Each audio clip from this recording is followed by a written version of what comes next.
daga cikin mabiya wannan channel ka danna subscribe.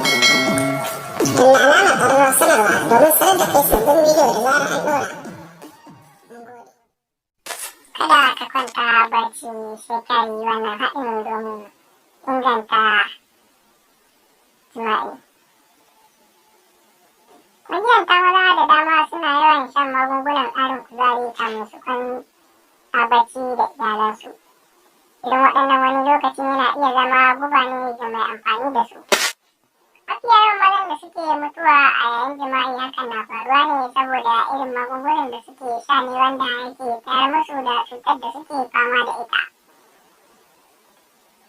Ba duk maza bane suke fama da fahimtar cewa kankana na ƙarawa namiji sha'awa da kuma kuzari ba tare da haifarwa mai shanta illa ba.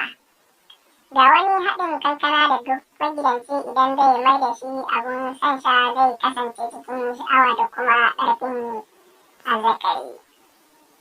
Ka samu kankanarka a markaɗa maka ita ka zuwa ruwa a ciki daidai gwargwadon cikin kankanar ka samu zuma kaɗan ka zuba a cikin markaɗen bayan an tace ta tsaf.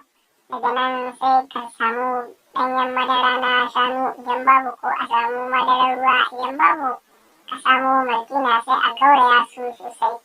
Kana gama wannan haɗin sai ka sha cikin kofi ko da ya yi maka ba za ka cutu ba.